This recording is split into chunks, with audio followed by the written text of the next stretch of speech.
살수 청천강을 앞둔 수나라 별동대의 규모는 10만 5천 명이었다. 이는 단일 기동부대로는 당대 유라시아에서 가장 거대한 규모 중 하나였다. 서류상 이들은 압도적인 중무장 보병과 기병을 갖춘 정예 타격대였다. 그러나 요동으로 살아서 귀환한 병력은 단 2,700명에 불과했다. 생존율은 1% 미만이었다. 전투의 패배를 넘어선 야정군이라는 조직 자체가 물리적으로 징발한 사건이었다. 서류상으로는 무너질 수 없는 병력이었다. 왜 그토록 단기간에 선차적으로 붕괴했는가? 우리는 612년 살수에서 벌어진 기하학적 붕괴와 병참의 연쇄적 파탄 논리를 복원한다. 612년 수나라 황제는 고구려의 요동 방어선을 정면에서 뚫어내는 것이 어렵다고 판단했다. 동성전이 교착 상태에 빠지자 지휘부는 30만 명이 넘는 대규모 별동대를 차출하여 고구려의 수도 평양성을 직접 타격하는 종심 깊은 우회기동을 선택했다. 작전의 문제는 전술이 아니라 공간과 무게였다. 요동에서 평양성까지 도달하는 수백 킬로미터의 거리를 돌파하기 위해 수군 지휘부는 병참선을 길게 유지하는 대신 각 병사에게 보급품을 짊어지게 하는 극단적인 결정을 내렸다. 보병 개개인은 자신의 무기와 갑옷 외에도 100일치의 식량을 직접 휴대해야 했다. 추정상 병사 1인이 감당해야 했던 하중은 최소 30kg에서 40kg을 상회했다.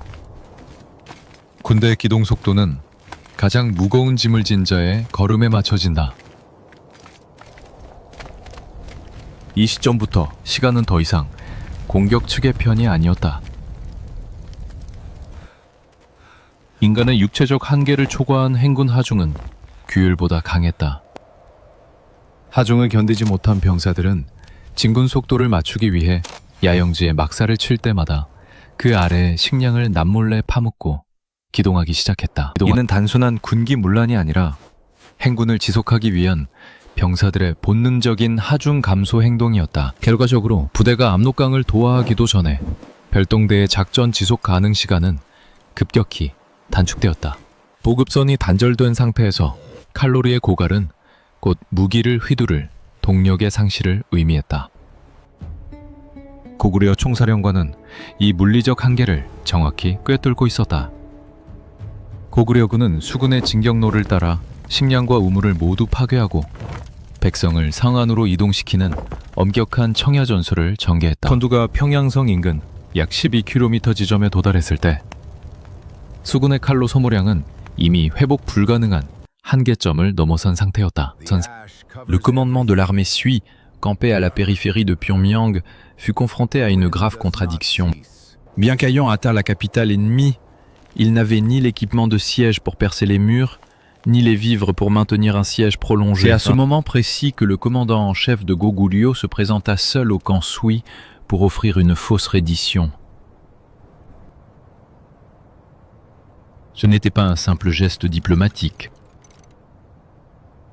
C'était une mission de reconnaissance rapprochée de haut niveau, visant à influencer la décision du commandement ennemi tout en constatant visuellement l'état nutritionnel et l'épuisement des soldats Sui. Le camp Sui, ravagé par la faim et une fatigue extrême, avait en réalité perdu toute capacité à mener une opération offensive. Juste après le départ sain et sauf du commandant en chef ayant inspecté le camp, le commandement Sui plongea dans un dilemme fatal. Fallait-il attaquer l'imprenable forteresse de Pyongyang avec une armée affamée ou se retirer en utilisant la fausse reddition de Goguryeo comme prétexte?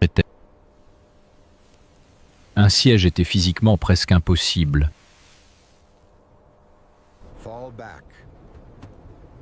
Finalement, l'ordre de retraite fut donné. Cependant, sur le plan tactique, le moment où une vaste armée affamée relâche sa posture défensive pour entamer une retraite au cœur du territoire ennemi est le plus vulnérable. Dès l'instant où les troupes passent de l'attaque à la marche et tournent le dos, la densité de la formation chute inévitablement. Dès le début de la retraite, des forces de Goguryeo déployèrent leurs unités mobiles en attente pour frapper l'arrière-garde de l'armée Sui. À partir de ce moment, résister ou reculer devinrent les deux facettes du même problème. La formation de l'armée Sui en retraite s'étirait comme un serpent sur des dizaines de kilomètres. La formation dense d'infanterie, essentielle à la défense, dut se relâcher pour maintenir la vitesse de marche.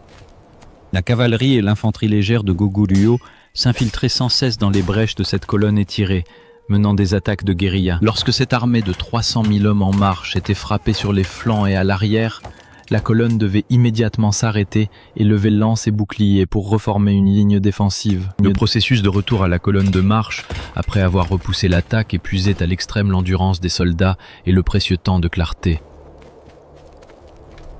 Le problème majeur était la rupture de la colonne. Tandis que les unités d'arrière-garde étaient immobilisées par les combats, l'avant-garde, incapable de saisir immédiatement la situation à l'arrière, continuait d'avancer. En conséquence, la continuité visuelle et physique entre les unités fut rompue. Il était pratiquement impossible pour l'avant-garde de faire demi-tour pour soutenir les unités à la traîne en raison de la paralysie des communications et de l'épuisement physique. L'armée Sui devait s'arrêter pour livrer des batailles défensives jusqu'à 7 fois par jour. Le jour, ils étaient saignés par les frappes mobiles de Goguryeo, et la nuit, les raids continus et les tours de garde les privaient du moindre sommeil. Les combats incessants, le manque de sommeil et la malnutrition extrême entraînèrent le fondement du système de commandement, bien au-delà de la simple fatigue. Le nombre de soldats abandonnant leurs lourdes armures et armes pour déserter la formation augmenta de façon exponentielle. Abandonner ses armes signifiait un effondrement physique, réduisant la densité et la masse de la ligne de défense. L'armée de Goguryeo ne cherchait pas nécessairement à anéantir l'ennemi en une seule fois. Au lieu de cela, par une pression constante, elle épuisait leur endurance et les repoussait lentement vers un obstacle géographique décisif, le fleuve Salsu. La formation n'était pas encore complètement détruite. Cependant, leurs réserves d'énergie avaient déjà disparu. L'armée des Sui atteignit enfin les rives du fleuve Salsu.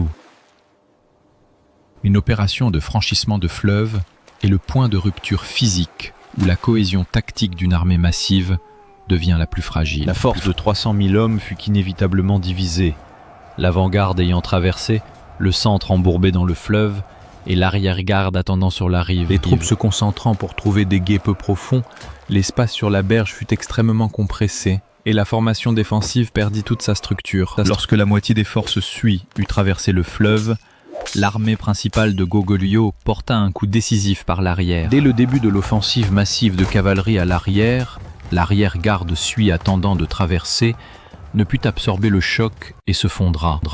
Au lieu de former une ligne de défense, les troupes à l'arrière se jetèrent frénétiquement dans le fleuve pour survivre. Il ne s'agissait pas d'une retraite ordonnée, mais d'une expulsion forcée sous la pression écrasante venant de l'arrière. Des dizaines de milliers d'hommes s'agglutinant vers cet étroit point de passage, la rive se transforma en un espace de compression incontrôlable. Les légendes ultérieures décrivent également une attaque par l'eau, déclenchée par la rupture d'un barrage en amont. Cependant, tactiquement, la cause principale de l'anéantissement de l'armée Sui ne réside pas dans la montée des eaux, mais dans le fait géométrique même que le centre des troupes en traversée a été sectionné. Dans l'eau du fleuve leur arrivant à la poitrine, les soldats portant de lourdes armures avaient les pieds coincés dans la boue et ne pouvaient se déplacer normalement. La résistance de l'eau rendait impossible tout mouvement défensif, comme bander un arc ou brandir une lance. Depuis la rive, l'armée de Goguryeo projeta un déluge de feu unilatéral sur les ennemis isolés dans l'eau. Lorsqu'un des commandants clés périt au combat, la dernière ligne de commandement et de contrôle fut définitivement rompue. Le point de traversée était atteint, mais la continuité de la formation reliant les unités s'était déjà effondrée. Tout soutien mutuel devint impossible. À partir de ce moment, La retraite cessa d'être un retrait organisé de l'armée pour dégénérer en une lutte individuelle pour la survie. La destruction totale à Salsou fut le résultat final de l'échec logistique accumulé sur des centaines de kilomètres et d'une guerre d'usure. Sur les 305 000 hommes de l'avant-garde qui avaient traversé le fleuve Yalu, seuls 2700 parvinrent à fuir vivants vers le Liaodong. Ce chiffre va au-delà de la défaite d'une simple bataille. C'est un exemple clair de la façon dont une immense armée de campagne, coupée de ses lignes de ravitaillement, se désintègre physiquement sous la paralysie du commandement et les contraintes géographiques.